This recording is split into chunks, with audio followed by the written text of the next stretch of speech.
Eh bien, salut les carous, bienvenue en direct sur TFI, la première chaîne de désinformation et de propagande capitaliste. Et c'est pas peu dire, parce que depuis quelque temps, il y a de la concurrence. Donc je me présente pour ceux qui ne me connaîtraient pas encore, Jean-Pierre Pernouille, dit The Mentaliste. Non pas en référence à la série télé, mais parce que moitié menteur, moitié journaliste. Donc en parlant de menteur, aujourd'hui j'ai l'immense plaisir de recevoir un maître en la matière, j'ai nommé Monsieur Guillaume Pépinocchio. Salut les loutres, ça va? Alors mon cher Guillaume, si je te reçois aujourd'hui, c'est pour que tu expliques à tous nos téléspectateurs et surtout à tous ces putains de preneurs en otage réunis ici, que cette réforme du ferroviaire et l'harmonisation de leurs conditions de travail, sur ce qui existe depuis pourri, est une véritable chance pour eux. Non mais c'est clair, aujourd'hui on le voit bien, hein, un peu à l'image de ce qu'était venu dire mon ami et camarade Pierre Grattaz sur ton plateau il y a une petite quinzaine de jours. Nous les patrons aujourd'hui qui prenons tous les risques, hein, qui se levons tôt, contrairement à ces feignasses là, qui nous mettons en quatre pour leur refaire du boulot. Ouais c'est ça, ouais, on vous connaît les rouges. Et voilà comment on est remercié. C'est une honte, bande d'ingrats. Donc, exactement, donc nous on se plie en quatre hein, avec mes copains Rapoport et Saint-Jours depuis 2014 et la mise en place de la réforme du ferroviaire hein, qu'on leur a mis bien profond, juste au fond à gauche.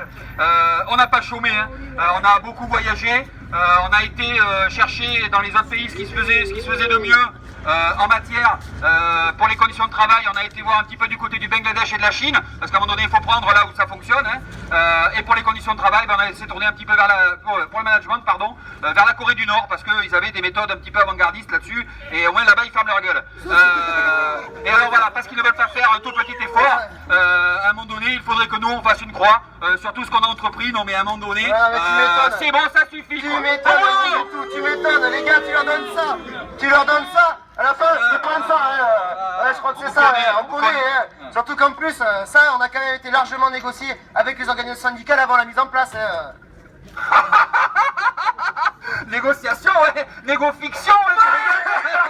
Non mais tu plaisantes ou quoi, négocier, et puis quoi encore? Ah putain, qu'est-ce qu'on est con sans déconner. Oh, bonne traite de conneries mon Guigui. Je crois que le gros là-bas... Ils me regardent de travers.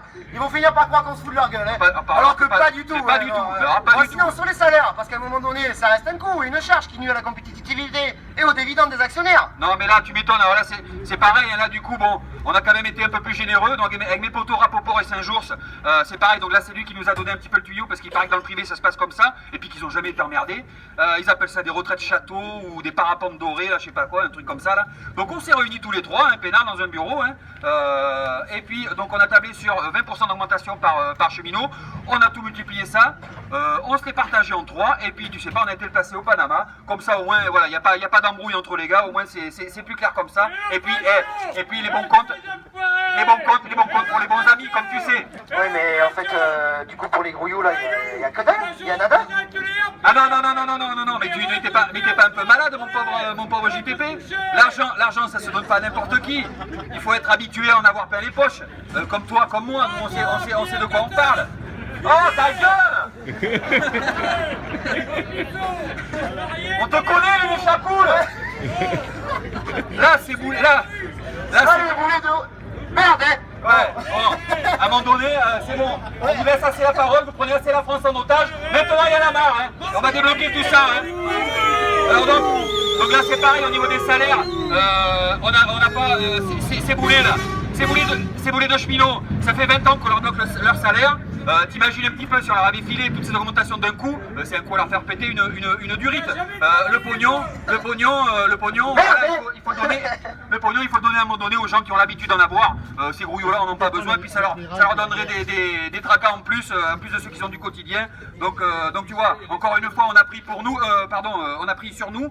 Mais ça, tu vois, encore une fois, les efforts qu'on fait, là, on est capable de discuter argent entre gens intelligents. Entre gens intelligents, voilà, entre gens intelligents, on se comprend, hein, c'est pas comme tous ces tocards là. Mais ça, tous ces efforts qu'on fait pour eux, va leur expliquer, toi. Ils sont tellement crus qu'ils ne comprendraient pas. Ouais, mon Guigui, mais t'as complètement raison. Hein. Puis même moi, tu vois, j'aurais pensé que leur donner un petit truc, ça aurait pu les rendre un peu moins tristes. Non.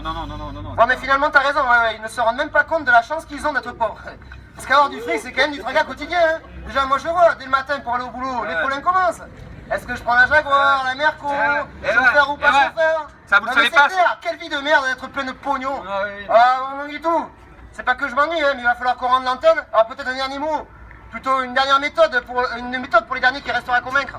Alors oui, pour les derniers boulets qui n'ont toujours pas compris, bon là on n'a pas trop innové, on a pris une méthode qui a fonctionné déjà depuis quelques années. Hein. On a utilisé la bonne vieille méthode dite de la carotte. Ah oui, devant le nez pour les faire avancer. Ah non, directement dans le cul pour ne pas les faire reculer. Yeah, ça c'est génial. C'est ça le capitalisme. Et bien sûr, sur ces quelques mots bourrés de compassion, je te remercie mon Pépinocchio. Je te dis à bientôt. Quant à nous, on se retrouve bientôt pour une nouvelle émission et surtout n'oubliez pas, si vous ne savez pas ce qui est bon pour vous, nous on sait ce qui est bon pour nous. Allez, à plus.